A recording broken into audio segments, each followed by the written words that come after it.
Hello people, BDX ওয়েবসাইটের পক্ষ থেকে C++ টিউটোরিয়ালসের 6th or 7th, okay whatever, 6th or 7th যে কোনো ভিডিওতে আপনাদের ওয়েলকাম। সো আশা করি যারা 6 ভিডিও দেখতেছেন তারা 7th ভিডিওটাও দেখবেন, আর যারা 7 ভিডিওটা দেখতেছেন তারা 6 ভিডিওটা অলরেডি দেখছেন। সো দুইটার ক্ষেত্রে আপনাদেরকে ওয়েলকাম জানাই রাখলাম। যাই হোক, সো লাস্ট ভিডিওতে আমরা কথা বলছিলাম একটা বেসিক ক্যালকুলেটর তৈরি করা নিয়ে, যেটা ইউজার থেকে ইনপুট নেবে এবং তারপরে রেজাল্ট আউটপুট দিবে। সো যারা ইউনিভার্সিটিতে পড়তেছেন, সি প্লাস প্লাস শিখতেছেন অলরেডি, অথবা সি শিখতেছেন, অথবা যারা অলরেডি কোনো আলাদা কোর্স করছেন প্রাইভেটলি সি প্লাস প্লাসের উপরে অথবা প্রোগ্রামিংয়ের উপরে, তারা হয়তো অলরেডি ভ্যারিয়েবল ডিক্লেয়ার করা অথবা এগুলো সম্পর্কে আইডিয়া আছে। বাট যারা টোটালি নিউবি তাদের জন্য আজকের এই টিউটোরিয়ালটা। সো এখানে মেনলি ভ্যারিয়েবল ডিক্লারেশন নিয়ে, অথবা ভ্যারিয়েবলগুলো কীভাবে মেমোরি অ্যালোকেট করে অথবা মেমোরি প্রসেস করে, এই সব ব্যাপার নিয়ে একটু আলোচনা করা হবে। সো ইয়া, ভ্যারিয়েবল সম্পর্কে আমরা দেখাইছি লাস্ট ভিডিওতে যে আগে টাইপ ডিক্লেয়ার করে নিতে হয়, তারপরে ভ্যারিয়েবলটার নাম দিতে হয়, লাইক বিস্কুট। সো আমরা আগের ভিডিওতে দেখাইছি যে যে কোনো দুইটা ওয়েতে ভ্যারিয়েবল ডিক্লারেশন করা যায়।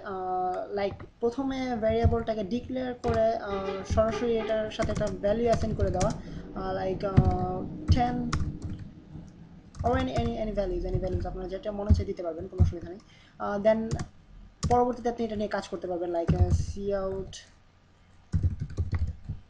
বাট আপনি আরেকটা ওয়ে আছে, যে ক্ষেত্রে আপনি আগে ভ্যারিয়েবলটাকে ডিক্লেয়ার করবেন, পরবর্তীতে ভ্যারিয়েবলের উপরে মান যে কোনো ভ্যালু অ্যাসাইন করবেন, লাইক 100 or anything else। তো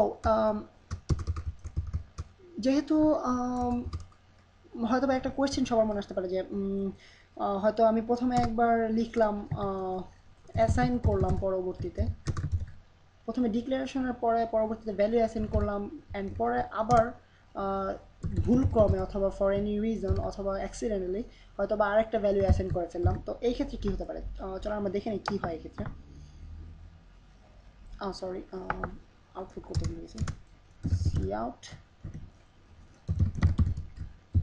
ওকে, সো রান করলে আমরা দেখতে পাইতেছি প্রোগ্রামটা দেখাইতেছে 19, অর্থাৎ এক্ষেত্রে আমরা লাস্টে যে ভ্যালুটা অ্যাসাইন করছি সেটাই হবে, সেটাই সি প্লাস প্লাস প্রোগ্রাম থেকে আউটপুট পাবো, অর্থাৎ সি প্লাস প্লাস প্রোগ্রামটা ধরে নেবে সেটাই হচ্ছে আপনার আলটিমেট ভ্যালু, অর্থাৎ যে ভ্যালুটা আপনি মেইনলি অ্যাসাইন করতে চাইতেছেন।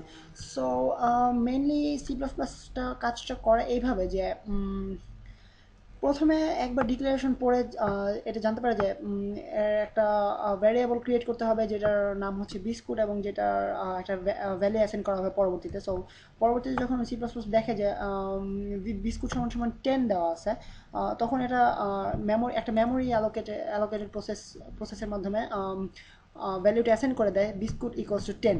বাট পরবর্তীতে যখন আবার একটি লাইন অফ কোড দেখতে পায় যে বিস্কুট ইকুয়ালস টু 19, তখন আগের মেমোরিটা সম্পূর্ণরূপে মুছে ফেলে, আগের মেমোরিতে যে ইনফরমেশনগুলো ছিল সবগুলো মুছে ফেলে, নতুন করে নতুন ভ্যালুটা অ্যাসাইন করে দেয়। সো আমরা দেখতে পেয়েছি যে আমরা যদি উপরের ক্ষেত্রে এখানে প্রথমবারই অ্যাসাইন করে দেই 100, তারপরে এটা সর্বশেষ অ্যাসাইন ভ্যালুটাই শো করবে 19।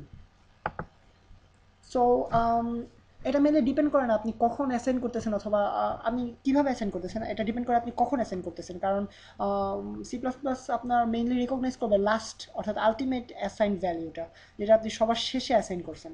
সো ইয়া, মেনলি এভাবেই কাজ করে সি প্লাস প্লাসের ভ্যারিয়েবল অ্যালোকেশন অথবা ভ্যারিয়েবল অ্যাসাইনিং। সো ইয়া, এভাবে আপনার বিভিন্ন, হয়তো এখন আপনাদের কাছে ব্যাপারটা অর্থহীন মনে হচ্ছে যে প্রথমবারই আমি একটা ভ্যালু অ্যাসাইন করে দিতে পারি, এটা পরবর্তীতে চেঞ্জ করার প্রয়োজন পড়তেছে না তাহলে। কিন্তু পরবর্তীতে হয়তো বা এমন অনেক প্রোগ্রাম লিখতে হবে যেখানে হয়তো বা অনেক হাজার হাজার লাইনের কোড লাগবে, অথবা আলাদা আলাদা ক্লাস থাকবে বিভিন্ন, সেগুলোকে অবজেক্ট হিসেবে আলাদাভাবে ইউজ করতে হবে। ওই ক্ষেত্রে হয়তো বা একই ভ্যারিয়েবলের ক্ষেত্রে 2-3টা ভ্যালু অ্যাসাইন করা লাগবে, যেটা ডিপেন্ড করবে আপনি কখন ইউজ করতেছেন, কীভাবে ইউজ করতেছেন তার উপরে। সো তখন এটা আশা করি আপনাদের অনেকখানি কাজে লাগবে। সো ইয়া, ভ্যারিয়েবলের মেমোরি প্রসেসিং সম্পর্কে আজকে এইটুকুই। আমি সাইন অফ করতেছি, ফয়সাল আহমেদ ফ্রম বিডিএক্স।